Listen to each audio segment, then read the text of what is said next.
Hello and welcome back to the absolute Christmas episode of the Lapdown podcast at the end of January, because it's the paint one. Well, it's part of the paint one, because there's going to be a second paint one, which is even more exciting.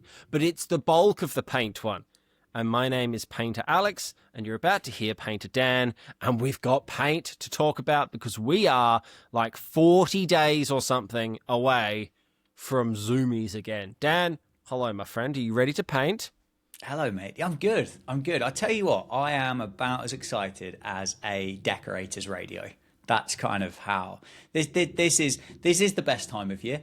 This is the only time of year that any kind of self-respecting Formula One fan is able to pass significant, serious and backed up comments about Formula One cars, because none of us know really the technicalities of how these things work, but we do know whether they look pretty or not.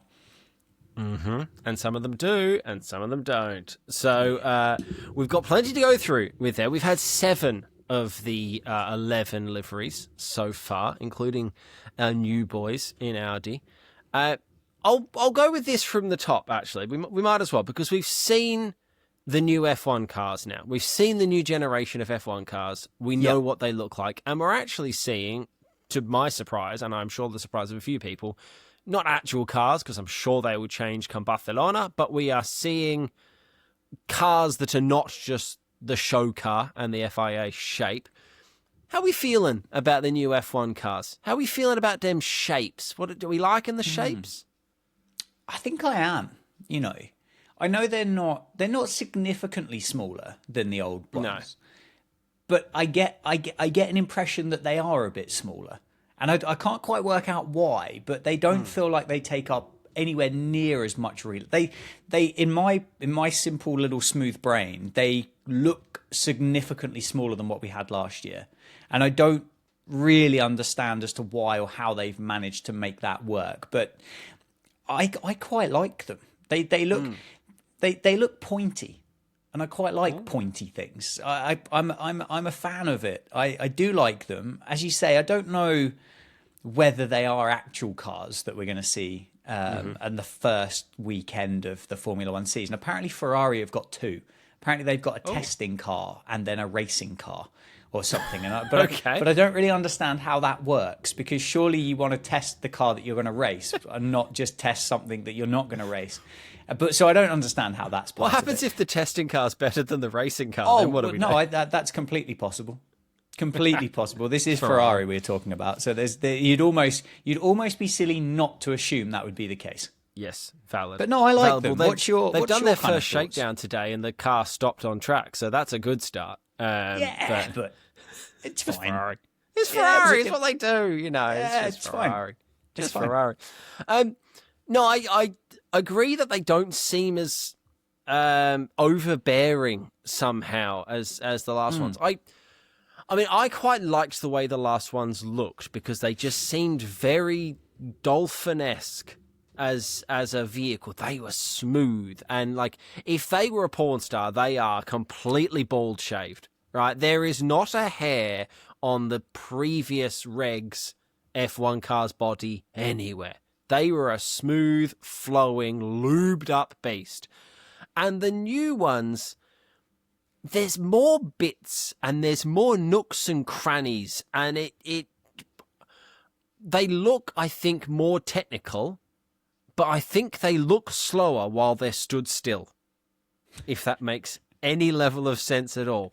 It just feels like, I don't think on the new gen of cars that I could take my finger from the front wing and easily trace a very fast-feeling line all the way to the back of it, because it feels like there's more places where I would stub my finger and it would get caught in a nook and or cranny.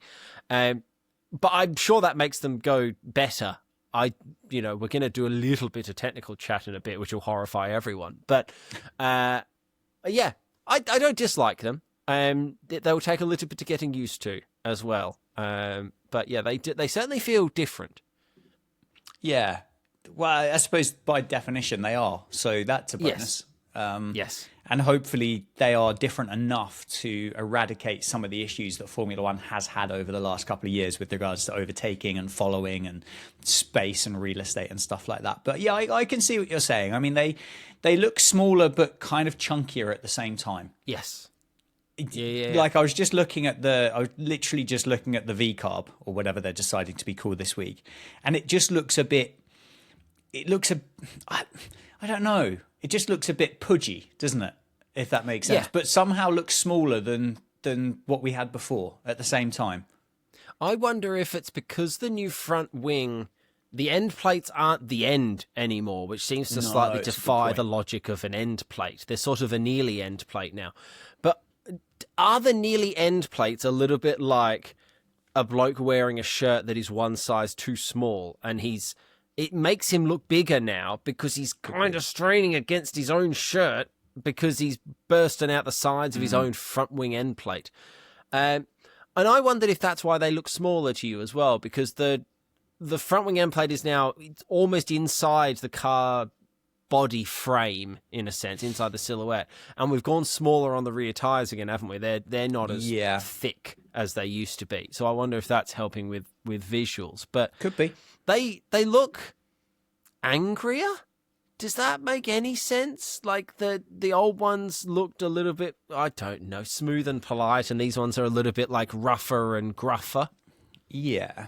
This is the technical chat, by the way. For people wondering when we were going to get to the technical chat, the car's looking angrier and rougher and hairier than before. This is the technical chat. So if you're new to the podcast, hi, welcome. This is it. We're not late breaking or whichever one is the really technical one. That's not what we do here. No, we started the technical chat about 3 minutes ago, didn't we? So just in case you need to rewind and kind of cover it all up. Yeah, it could be, you know, like that kind of, I mean, all I look at that kind of extra little bit of carbon fiber on the edge of or on the outside of a front wing is there's just going to be a lot of punches, isn't there? It's attack mode. It's absolutely genuinely, attack mode. Honestly, kind of looks like Roman, what are they, Boadiceas? Is that the right things where they put spiky bits on the outside of wheels? I know what you mean. Were they Boadiceas? I feel like, anyway, again, backing up the point that this is not a technical podcast. Citation needed. Rosie. It just feels like that's Alex Albon's outbraked himself, and all of a sudden Franco Colapinto's rear tyre has exploded type conversation from David Croft into the first corner at Melbourne, doesn't it? I wonder how big a deal broken front wings will be this year, because obviously we've got loads of active aero going on in the front wing now as well. That it felt like we got to a point last year with front wings that they were pretty resilient, all things considered, for probably the most fragile and exposed part of the car.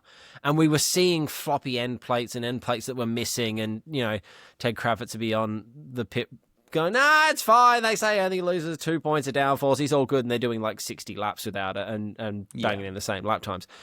It feels like with those front wings, that's not going to be the case. And I think someone's going to have to fuck around and find out what happens if you bust a front wing. And then there's a risk that we have to get a little bit tiptoey into corners, because if you bust your front wing, you're not styling that out. You're coming in, you're having an 8-second pit stop to swap it over. Like, it feels like the front wing's needing to contribute a lot more this year. Again, no idea what I'm talking about. I mean, based on pure real estate, you can make a good assumption the fact that front wing is going to be doing something, can't you? Like there is a lot of front wing for air to pass over and through and underneath in order to make for something to happen. I can't believe that massive monstrosity of I was going to name a celebrity there with a big nose, but I don't really know if I know any. I can give you while I'm in Perth, I can give you a very Perth-coded one, which I'm sure no one that listens to this podcast will know, but Basil Zemplis. It's a real Basil Zemplis of a front wing. It's a big hoot. Like, they're able to smell Sunday's roast dinner on a Tuesday. Kind of front nose. Show a Bashir to bring it back into our world. He's got a schnoz on him, doesn't he? Could be. I mean, Danny Rick had quite a big hooter, didn't he, as well? There's some beaks going. It just feels like we can make an assumption without looking into any information here whatsoever that being the size that it is, it will be doing something. So therefore, you think the amount of time and real estate it's taking up, a little bit of damage here or there, or a malfunction of something could create quite a big issue.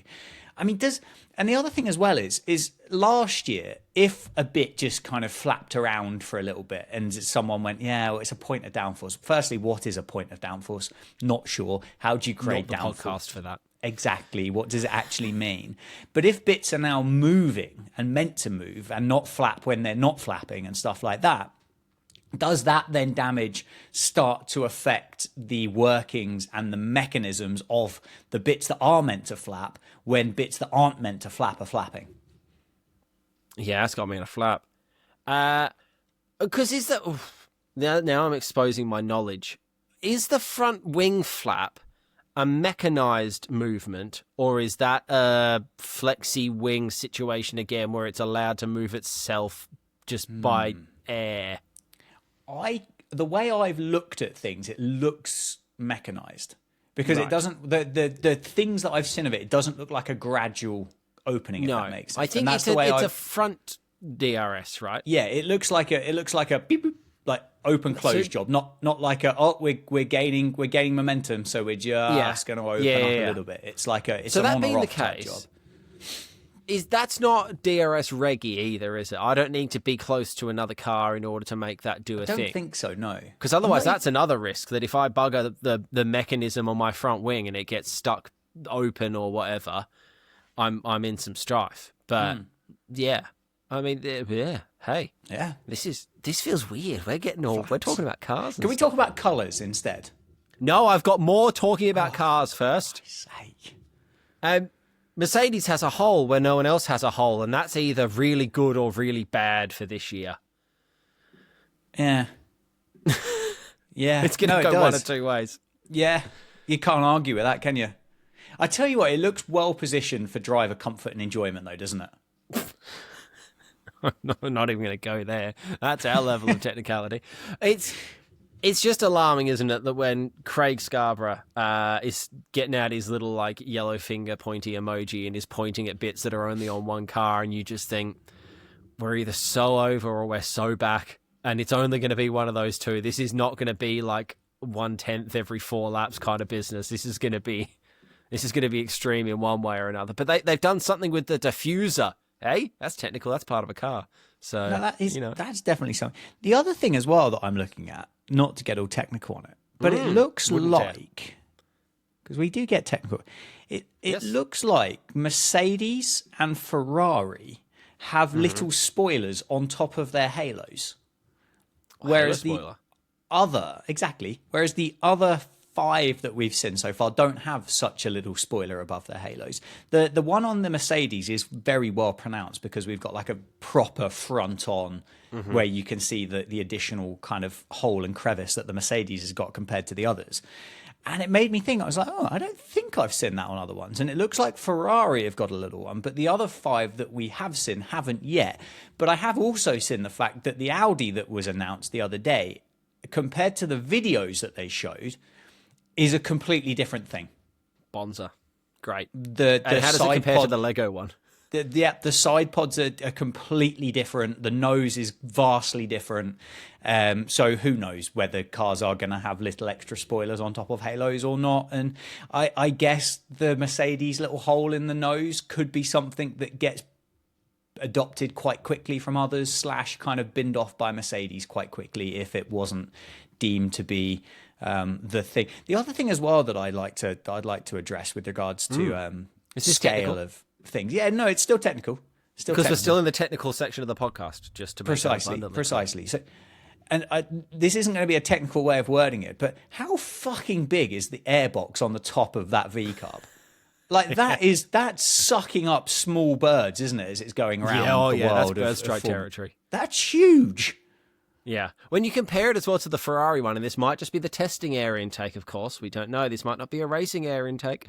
But the Ferrari one is a very different shape and also has some legs and some sidey intakey bits and all sorts of whatevers. And yeah, the V-carb is just Kirby, like sucking in everything in the world ever. Like it's...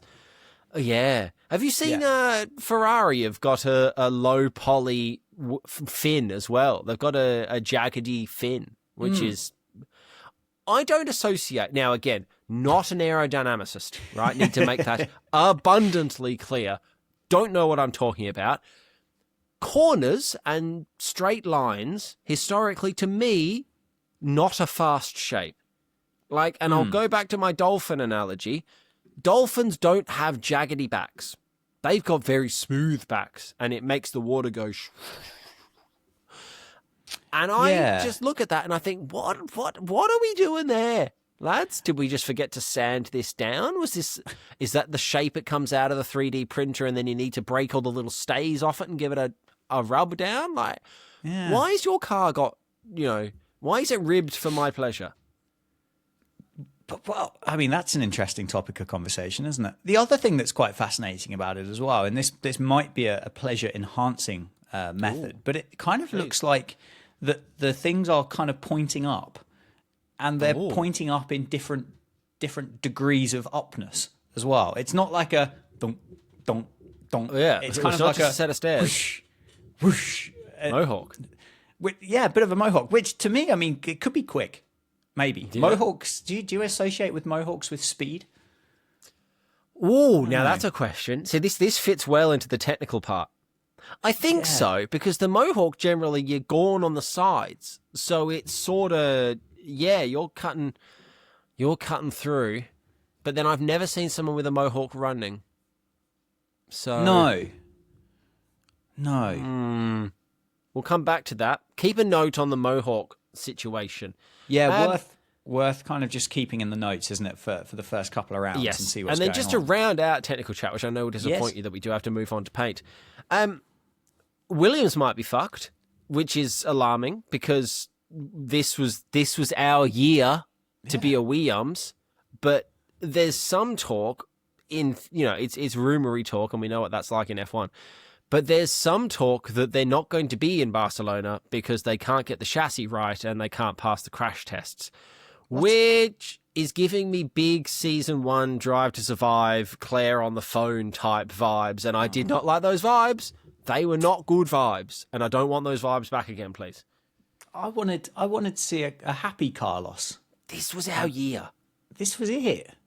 This is what I've been living for the last 3 years of James Vowles at Williams, or Williams, sorry. This wasn't this isn't, no. I don't accept your piece of news and information. Perfect. Well, we know what we're talking about technically, so we'll just say, no, it's fine. Yeah. They're working on... If you say it the loud reason that enough it failed is they're doing the double race car to go double quick, and they push the limits too far. Gotcha. Which is why it failed. They've Makes got sense. a normal car, which passes. That's fine. But they were trying to lap the field by lap 3, and that really pushing the limits with that car, and it's gone too far. So based on that logic, why did they employ the bloke from Alpine to do the job then? Don't ask these questions when you don't want the answer to them, Daniel. Although he will have a lot of experience in being lapped by lap 3. Yes. Well, yes. I do find we need to move on to paint because we need to get to the important bit of the podcast. I find the whole F1 employee circus fascinating. Dan Fallows is now back in the Red Bull family again. He was in the Red Bull family and then left to go to Aston Martin and then kind of left Aston Martin. Now he's back in Red Bull. It's just like, why are there only 8 people that actually work in Formula One? It's just like, no, it's my turn with Dan this week. I just... Yeah. It feels like there's so much first-party knowledge that would just be taken with you. Just a few pictures on the way out. You get the impression from the outside that it's a closed club, don't you? Which I don't necessarily think is a particularly good... is a particularly good thing. Generally speaking, it's if the kind of people protecting their kingdom. But I don't necessarily think it is that. I just have a feeling it's kind of like once you're in, I don't necessarily know how transferable your skills are. How interested are National Express in employing somebody that has been head of aerodynamics for Williams for the last 15 years to go and work on Scania buses, for example? Or how, for those that have got kind of powertrain engineer specialities, are the Royal Mail interested in upgrading the ICUs in their little red vans? So maybe it's a case of, maybe it's not a case of that. Maybe it's a case of once you're in, you're stuck. And that possibly is more of the reality. How transferable are those skills? True. Yes. It is a little bit, though, like a football manager getting a team relegated, being sacked in like the 6th week of the next season because of that, and then immediately being signed by another club and all the fans being like, fuck yes, here we go, we've got our boy. It's like, did he just... Nope, fine. Yeah. Fine.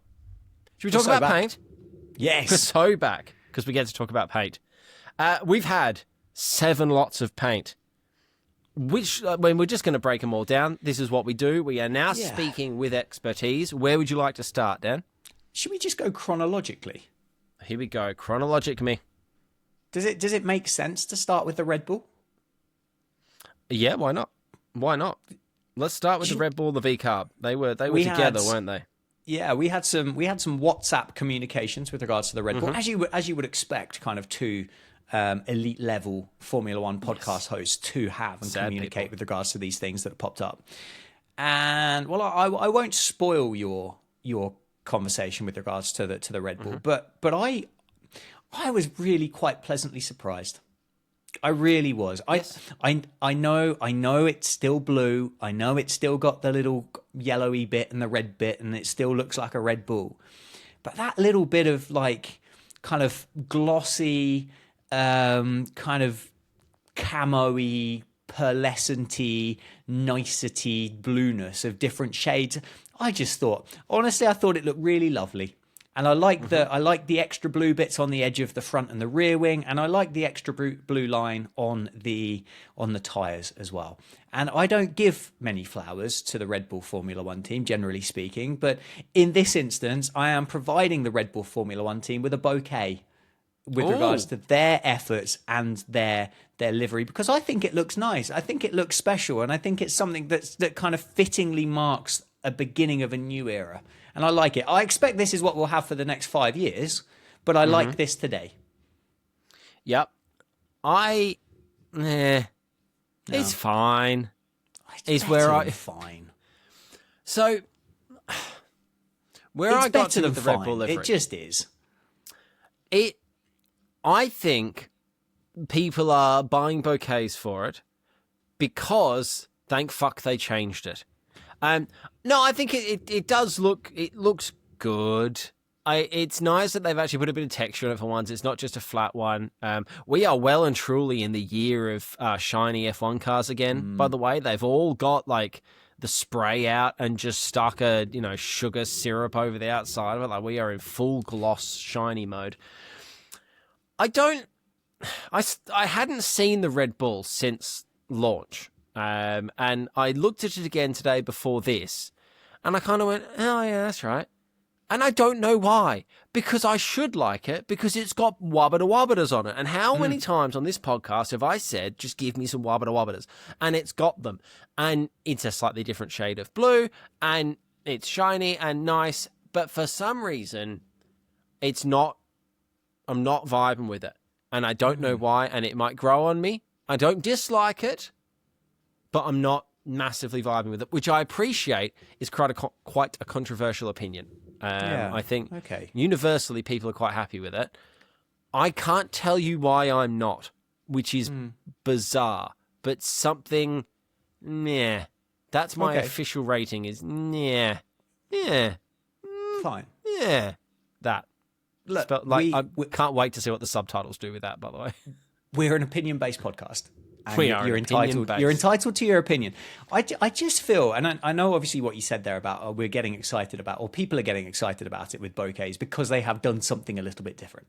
Yeah, they were never going to suddenly change and just invert the colours, were they? They were never going to be a yellow Formula One car with a blue bull and a red white kind all of year type business. Exactly, that was never going to be the case. Yeah, and we've been begging them to do something, and they have. And if they hadn't have done it, everybody would have just piled on and moaned. So I think it is, personally, I think it is about as absolutely brilliant as what we could possibly have got from Red Bull. I don't think we were never going to, I was never expecting much more than this, but the fact that they've done what they have done makes me go, yep, that tickles my pickle. Yeah, I'll allow it. I don't dislike it. I am willing to have it grow on me. I am willing to have it grow on me. Nice. The V Carb. Talk to me about the V Carb, because I think we invert opinions here again from our little bit of pre-chat. Where are you on the V Carb? Okay. Well, I feel like the V Carb looks like it should be doing a desert super rally WRC stage kind of thing. It doesn't. It is a Formula One car. It looks a bit like a Formula One car, but then the paint makes it not look like a Formula One car.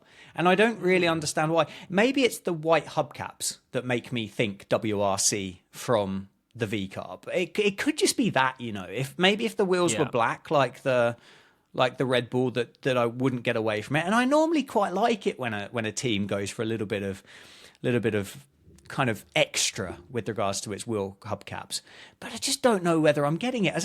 I'm getting like Ford Focus, Colin McRae, WRC, Monte Carlo Rally type setup from the V Carb, and I think it's worse than what we had last year.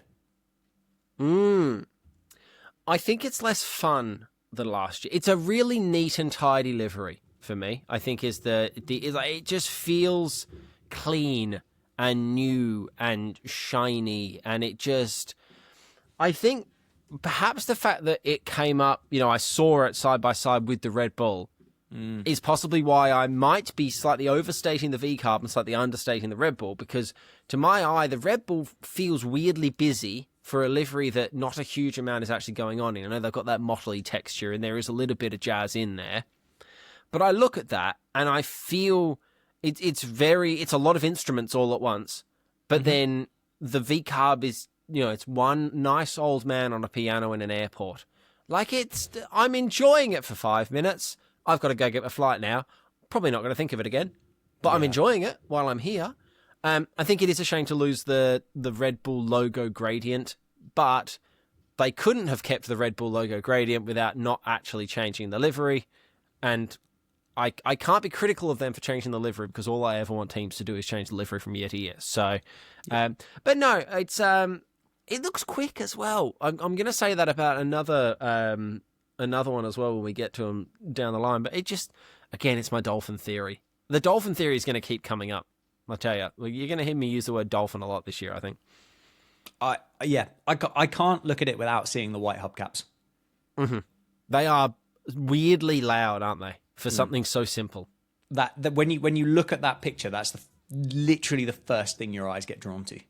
Yeah, and which isn't a bad thing.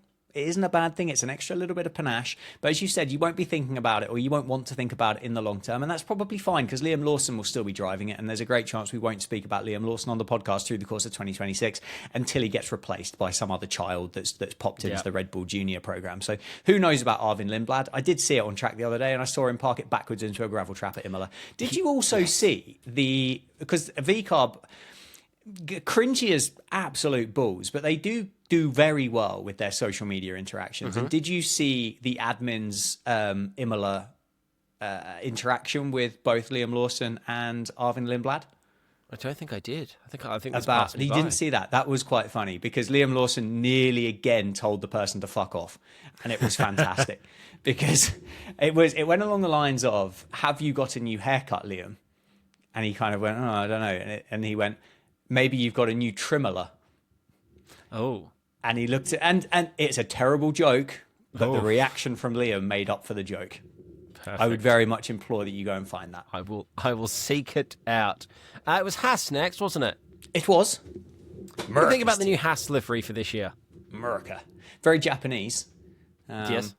And they've got fantastic relations, haven't they, through the course of the 20th century? So nice to see them getting on. There is still a tiny little American flag on the front of the car. Is that enough for America's team? I don't know. Do we just need eagles and stars and stripes everywhere? Not sure. But I will say it looks exactly how I wanted it to look when Toyota/Gazoo Racing were kind of the primary name now on the team, because this looks like it fits beautifully in the umbrella of Gazoo racing teams, whether it's Le Mans, whether it's World Rally, whether it's endurance racing, touring cars, anything like that. It just ticks all the boxes. And look, if this is the first time listening to the podcast, I like tradition, I like nostalgia, I like things that make me feel warm, fuzzy, and safe. And this does exactly that. Yeah. No, it's for the same reasons as the V Carb. It's a really clean livery, and it looks quick, and it's just flowy, and it's nice, and things. It's really, it feels really safe and comforting and predictable in a way, because all of the lines move in the direction I expect the line to move when I look at it. Like, all the bits shwoom in the way I expect them to shwoom, and it feels like just a racing car paint job, which is exactly what it's meant to be. I think the GR down the fin, really nicely added in. I think it absolutely speaks to what we were talking about, that this is going to be a hostile takeover at some point, because the GR is almost, if not bigger than Haas on the side, even though Haas is your main one on the side pod. Yeah, no, I'm really happy with that. I'm really happy with it. If I'm going to be critical, because we can't always just solely heap praise, some of the other Gazoo liveries maybe just a little bit more fun and a little bit jazzy, or just have a little spark about them. This is maybe like the level 1 version of a Toyota Gazoo style livery, but really nice. I'm not. Yeah. That's me just going, oh, this is delicious. But what if we also added a little bit of this, which is me getting greedy now, I think. Also, It's Haas. Like, Haas have not been known for banging base liveries for, their existence. So hats off to that.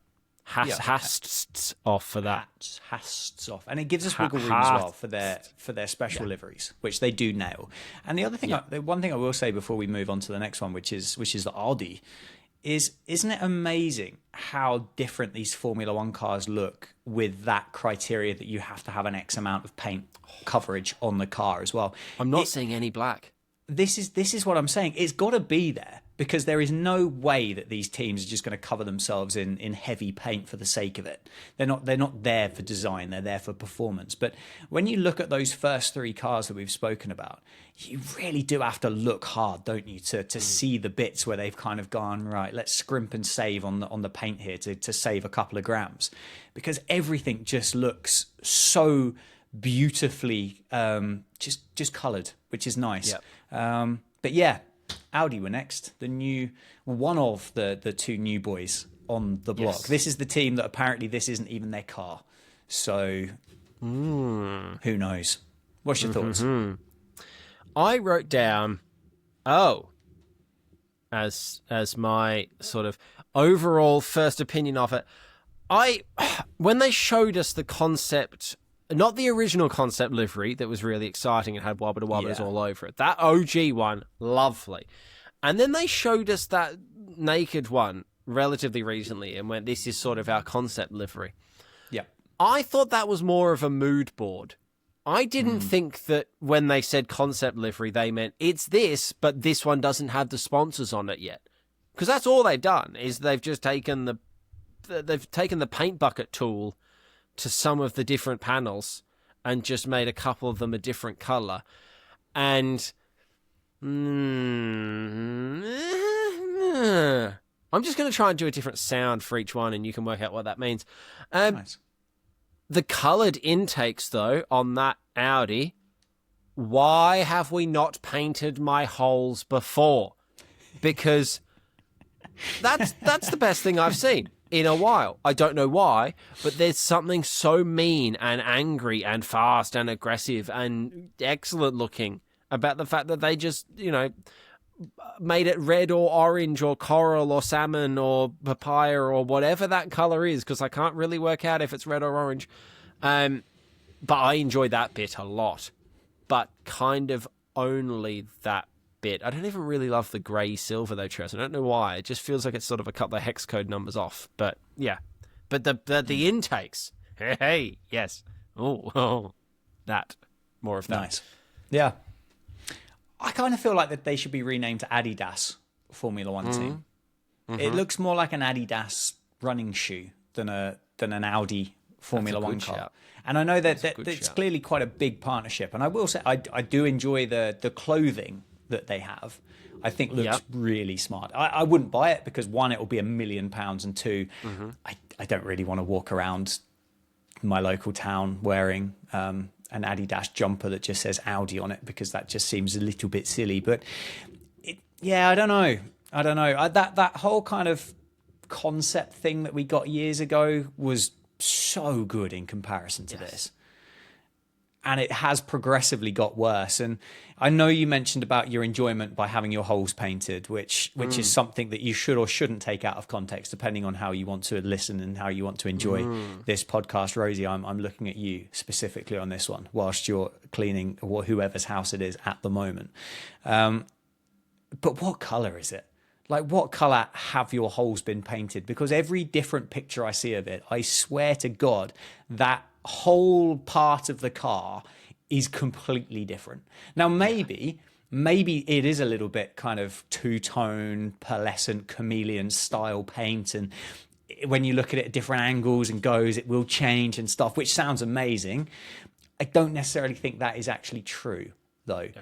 It just feels that every single photo they've taken, they've got the lighting of the studio slightly wrong and then therefore given a completely different color of their car. Yeah, because my understanding is that Audi was quite cherry red almost. It was a real fire engine, proud tomato red. And then the red, as you said, the pictures and stuff, it does get dangerously orange in a few of them. Which, yeah, I don't think orange with Audi at all. So I don't really know if they have strayed in that direction, and it might just be the lighting. But if they have strayed in that direction, I do ponder why. Is Revolut's color? Do they have orange? I don't think they do. Does credit card debt have a color? Well, red. So actually, they've missed a trick there, haven't they? They've missed a trick. Have, But yeah, no, I don't get it. I don't get it. And also, it's going to look very different on like a grey Silverstone day as well to like a bright sunny Australia to a Singapore night race. So Lord knows. But I noticed that as well. Curious. Yeah. I think it's shit. Yeah, there we go. I'm honest, if I'm completely honest, and based on all the reasons that I've given already, I just don't like it. Yeah, the whole thing. Yeah, all of it. Even Not a painted hole. It's just no. To be fair, like others could learn from that, but the rest of it is dreadful. Yeah, is really bad. Yeah, I'll allow it. It's a livery of we are running round towards the back of the grid. Please, nobody notice us. Fair. Do you think part of it is because it's very hard, I think, to do a non-chrome grey/silver in anything. To do a non-metallic silver, grey can very quickly become quite sad and drab. And I wonder if there's an element of that. Because I know this would be getting a little bit like, the Vodafone McLaren if they did chrome up all the silver bits. Yeah, but that'd be good. If you imagine, take that in your mind, close eyes. Here we go. Let's visualize on this podcast together. Yeah, if you're driving, please keep your eyes open. Don't think about having your holes painted. None of that. Take all the grey bits of that Audi and chrome them up and make them shiny silver. Does that livery suddenly become nicer and we applaud it because it's it's jazzy because of that, or is it the base like shapes of it that are still not working? Yeah, I think it's the shapes, and I think also as well the fact that there's not really anything going on, is it? No, it's just three solid colours that they've just gone bang bang bang done. Cheers. They haven't. I don't know. I'm pretty sure I said a couple of weeks ago that Audi will be a livery that will be very efficient, very businesslike, very kind of understated, just to exist. Basically, they're not going to be there to make the prettiest car on the grid. Audi will be there to make something that goes quickly round corners. Will we talk about Audi or not? I don't know. If they do make something that goes quickly around corners, they could go bankrupt quite quickly because I believe Nico Hülkenberg. Have you heard that stuff about his contract? No, is he on a points based? Yeah, he's deal? on kind of a points per million contract reward program. Was it Kimi Räikkönen that had one of those and basically the whole organisation? The Lotus Formula One team, yeah. Because look at me with my knowledge, by the way. That's historical knowledge from this guy. Pre-DTS. Here we go, new year, new me. Pre-DTS. Should we talk about Merc? Yeah. Let's talk about Merc, and let's talk about someone that has a silvery type car with a kind of a darker silver back to it, and talk about how amazingly beautiful this one is. Yeah. It's good. It's stunning, isn't it?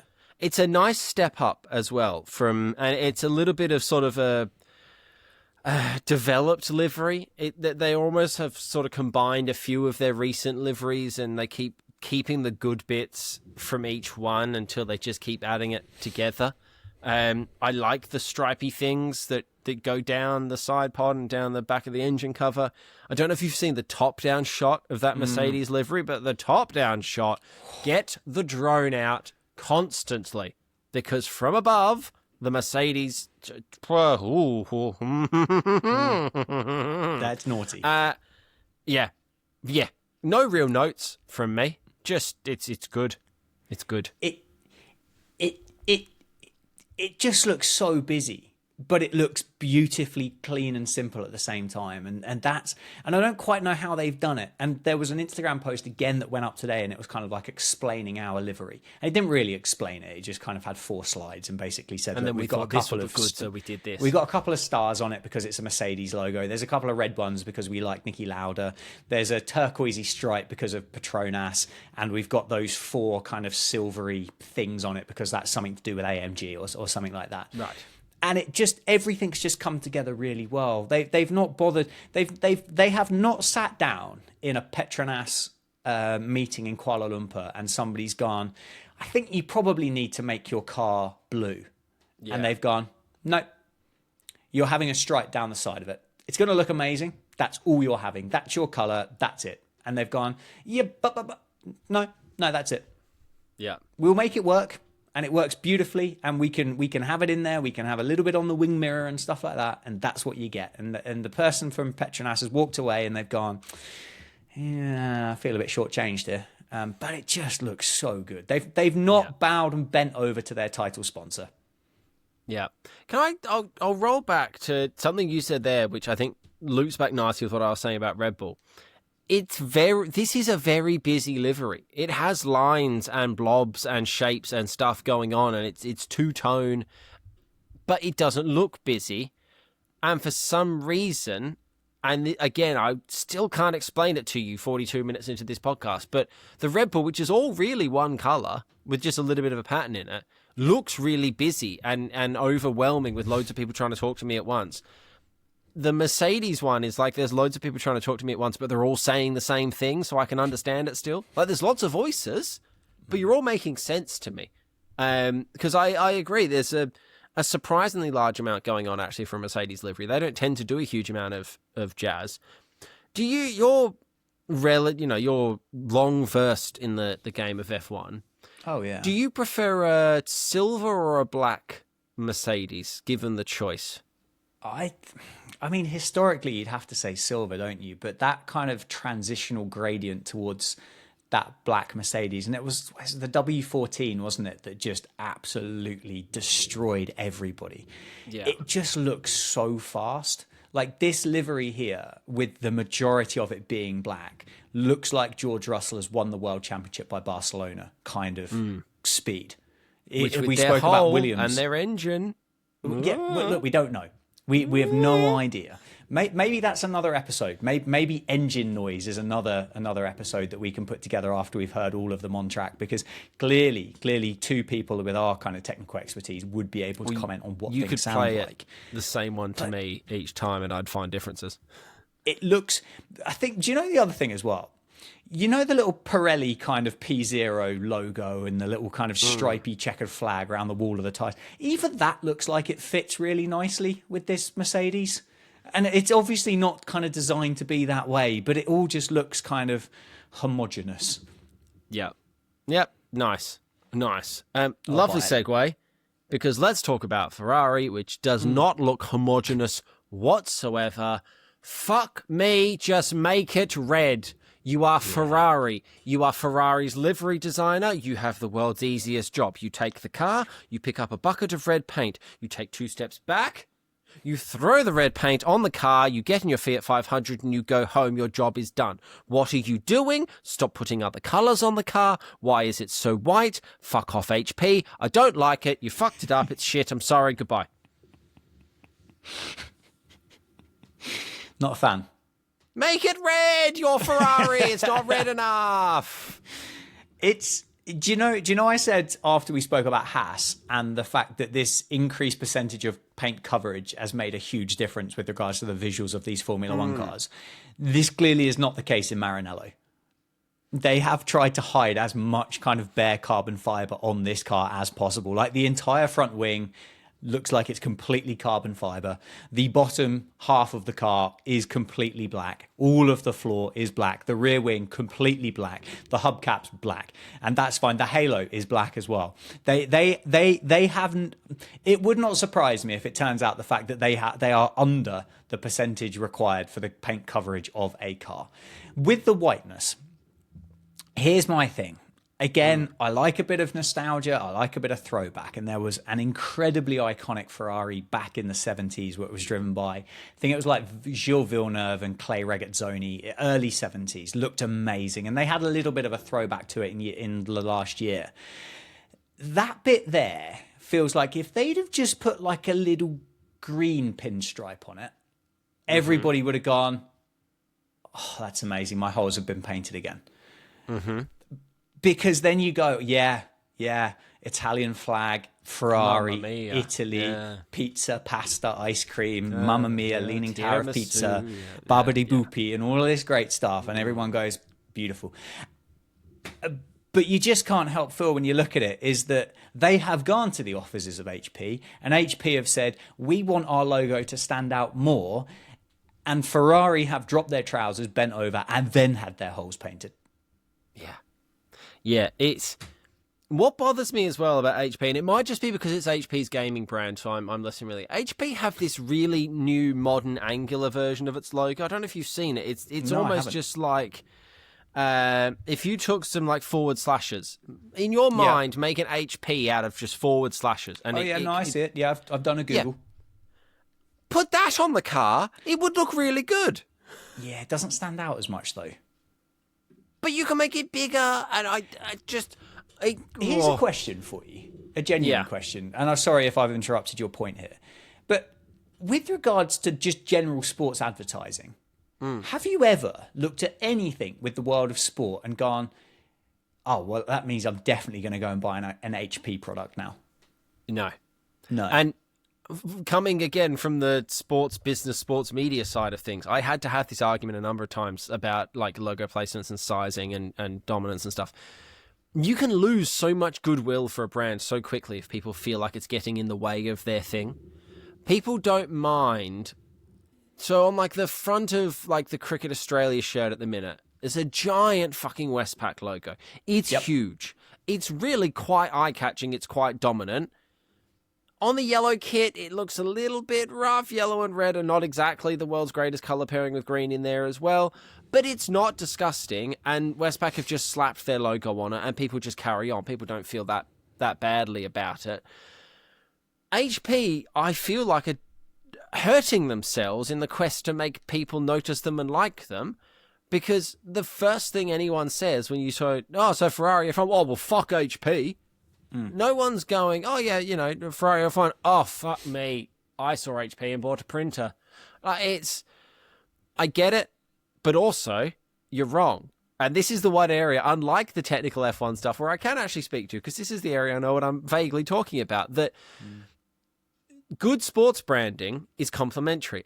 I don't go and buy Duracell batteries now because of the Williams F1 tie-in, but I feel better about Duracell, or I don't feel worse about Duracell, certainly. You know, Chrome with McLaren and stuff like that.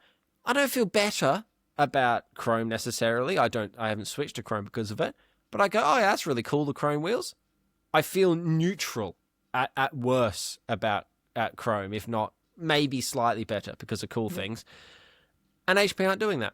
And I would say the only reason that white is on the car, and I'm sure for all I joke about, just throw paint all over it and you're done with red, I'm sure they would if HP didn't turn around and say we want that, or if HP fucking hell just gave in and gave them the colour block single colour logo and let them make it white. I'll take a giant white HP on that back engine cover on an all red livery. I think it would probably look quite good. Yeah. But it just, it's tiring at this point, and it's become its own meme, this HP thing. I think there's like 9 HP logos on the car or something, and they're all just blue dots. and it's like no one needs 2, it. No, 3, just 4, I 5, don't. It's 6, it's 7. irritating. There's at least 7. Yeah, and like the Certainly IBM. at least 7. Maybe 9 Actually, if they're on the back of the rear wing as well. So yeah, but that's actually a really good example. The back of the rear wing is all blue and it's IBM, but that's fine. It looks okay. It looks logical because in the view that you get of it where it appears, that whole back rear wing it's not an end plate, but the back side of the rear wing, it's kind of detached from the car. It's its own thing. Sweet. Yep. Make it all blue. It looks better being all blue with a white IBM on it than it would have done being red with a white bit to put a normal blue IBM or to just, yeah. Yeah. Yep. Yep. Yeah. Yeah. No, that's fine. I mean, I still think they could have completely saved it if they'd have just put a green stripe I think it's a good shout. around It's a it. good shout. I honestly, I genuinely think if they'd have put, let me work out because I'm quite good with flags. Like I'd recognize it, but I don't know exactly which. So it's green, white, red. Green, white, red, I think. So they would have to go. So green, white, red. Yeah. So a nice green stripe that borders that white pinstripe would have then gone green, white, red, and then into the white. Yeah. And I honestly think if that was there, I think we'd be having a completely different conversation. I don't even know if HP would be involved in this conversation whatsoever. Maybe a little bit, because yes, it would still look better if it was that kind of angular jobby that didn't necessarily have the big blue seal stamp on it. But I honestly think if that had a green pinstripe on it, we would be sat here going, is this the best livery of the year? Yeah. I still wouldn't be. There's still too much white for me. But it would have been I would have been less angry. I would have been like, oh, can we not make it more red rather than make the fucking car red? You're Ferrari. Like, you're meant to be the red car. And I look at your car and it doesn't... It feels like a special edition livery, I think, where they're deliberately trying to be like, oh, we're less red this week because we're showing off for this or that. But, yeah. Any other concerns or thoughts or positives for Ferrari before we move very briefly on to Alpine? The main concern is going to be, is it actually going to work and go quickly around the circuit? Because, yeah. But I don't necessarily think the colour of the car or the paint of it has anything. If anything, it's going to be lighter because there seems to be a lot of carbon fibre on show. True. So who knows? Right, Alpine. Yeah, I mean, for those of you looking at like the runtime of the podcast going, oh, this one's going a bit long, it's about to end really quickly because we need about 20 seconds to talk about Alpine because it's exactly the same as last year and it's fucking boring. So, yeah. What have you been doing, lads? Have you just taken winter off? Yeah, I don't know. I kind of knew what it looked like before they pulled the sheet off of it. And the other thing as well that annoyed me with Alpine is I clicked on it at 12:30 to watch their reveal, and I had to wait till pretty much 1 o'clock before 12 o'clock our time for them to pull the carpet off it. I didn't want to listen to whoever the host was. I didn't particularly care who the first old git was. I wasn't particularly interested about Flavio Briatore or whether Pierre Gasly or Colapinto thought the car was going to be any good. Don't care. Pull the thing off, show us the paint, then I can leave and you can talk about whatever nonsense you need to talk about with the captive audience that you've got there, whatever warehouse it was that you were in, and just move on with your life. And also as well, this thing just looks fucking dreadful, doesn't it? Like this pink and blue, they don't work. They don't work together. Well, this either feels like it needs a little bit more white, like that BWT thing on the side pod. Why has that not got like a white border to the BWT? Yeah. Because that would make it look better. It would make it fit better with the other logos that are already on your car. Or the alternative is you give us something fun to talk about and you give us a pink Formula One car, because that would be great, because everything is solid colours, dark colours, dull colours, whatever. Give us pink. Give us a bright pink car, because I think a lot of people would actually get on board if you were running around with a bright pink car. And the other thing as well is, unless they've already sacked Franco Colapinto, where's the yellow kind of lump for Supermercado Libre that's going to have to be slapped on there somewhere? I mean, that's not going to make the thing better, is it? No, it's not. See, what annoyed me the most, those two colours should be really complementary. Neon-y pink and neon-y blue should be able to give me like absolute Miami Vice, like night out, nightclub lights, all the rest of it. You should be able to make that really cool. But they've done absolutely nothing with it. and it's boring. So what it is now, it's like being in the nightclub when they've turned the lights on at the end, because the coloured lights are still on, but now because the house lights are on, I can see that the floor is covered in cum and piss, and that makes me feel really bad now. And now I feel bad about the neon lights, and I feel terrible about myself, and I've got regrets already. Keep the house lights off and turn up those. Like, I would almost say, go lighter on your neon-y blue. I'm sure they can't because it's Alpine blue or whatever. But give me like a black party livery with like fucking pink and blue neon stripes and shit all over the place. As you say, wrap the BWT in white outline as well and give that a little bit of pop, because it's just... They've taken really exciting colours and made them really dull somehow. And I don't know how they've done it. And also, it's exactly the same as last year. Did you not get the memo that we're all changing our liveries this year? It's a new generation, big swing. Oh, the French, Dan, the French. Christian Horner can't come soon enough into that team. Christian Horner would allow that. He would not allow the house lights to come up. He would not allow the house lights up. No chance. Well, no, not with what he allegedly gets up to. He certainly wouldn't. Disappointing. And you'd have to say a front runner for being the worst livery of the year. Great chance so far. Obviously, we've still got 4 to go, haven't we? We've got McLaren still to go, which we probably know what that's going to look like. I'm worried who about else that is Aston Martin. I would have a fair punt to have an idea as to what that's going to look like. Who else are we kicking around with? Our big Cadillac, boys. Who has allegedly been leaked, hasn't it? I don't know whether you've seen those leaks. Yeah, nope. Somebody's taken a photo from the other side of an industrial unit where they've had a door open, where I believe they've been kind of working on a Cadillac Formula One car, and it's a very, very white side pod. The rumor is that we're going to get just a complete kind of white and black Cadillac Formula One car for 2026, and there must be another team that I'm forgetting as well. Williams, yeah. Oh, well, yeah, we won't know what they are because their car can't stick together longer than 3 corners, can it? So the paint's irrelevant. That might even be the biggest part of the structural integrity that Williams have got at the moment, is the paint holding it together. Valid. And I'm scared. I am scared about that. Yeah.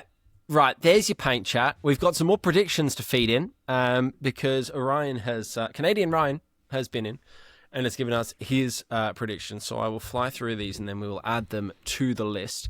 I don't think there's anything too groundbreaking in here. For me, he's already might have got one right. But World Championship first and last, he's going with Oscar Piastri and then Franco Colapinto to bring up the rear of the field, which, it's not a bad shout. Mercedes to win it and Cadillac to finish last in the constructors. Okay. He's giving the best livery to Williams, which he's still a chance with because we don't know. We haven't seen it. I will rule myself out of this because I said VCARB, so I fell at the first level. You're unhappy.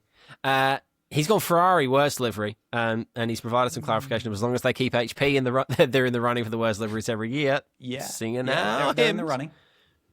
Best race, Silverstone. Worst race, Monaco. But if we can't include Monaco, he's going to say Mexico, which is interesting. I don't think we had any chat about Mexico last time. Which Mexico's kind of good for a lap, maybe 2 laps, and then can quite quickly sort of dwindle, can't it? First DNF, Esteban Ocon. First driver to go a lap down, Sergio Perez. And then the 2 fun ones. His surprise, good bad of 2026 is that Lewis will announce his retirement before the season finishes. I don't know if that's a good or bad surprise, actually. That's just surprising. Yeah. And his utterly random moment is that James Vowles and Carlos Sainz will get matching tattoos, which would love that. I don't think that's impossible. I could see that potentially happening.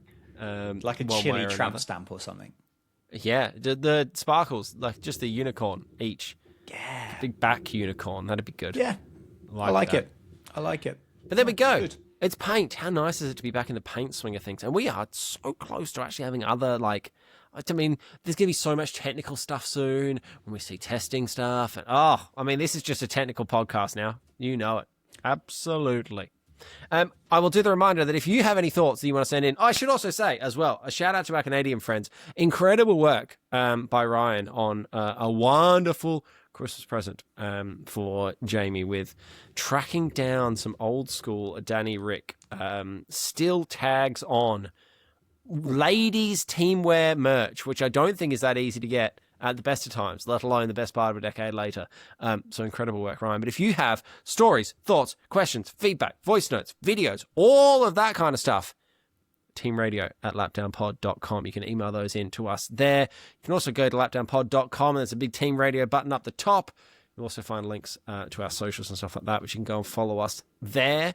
I should put these buttons on there as well, actually, Dan, but if they'd like to go and follow you elsewhere, where should they go and do that? You can just Google my name, and my name will appear. But Dan Jads on the internet is a good place to go. And if you like bat and ball content, then that seems to be the place for it. So if you'd like to be there, that would be good. If you just like listening to the Formula One stuff, then I'm very, very grateful to have your company here on this podcast. And you are close to returning to the. Well, I was going to call them sunny shores, but that would be wrong. No, opposite. The soggy shores Leaving the sunny of the shores. United Kingdom. So you'll be streaming again soon, right? I shall be. Hey, look, it's Alex on Twitch. If people would like to come and watch me play video games and build Lego and chat general non-F1 related dribble on there from like the 2nd or 3rd of Feb. We're back there, which is close now.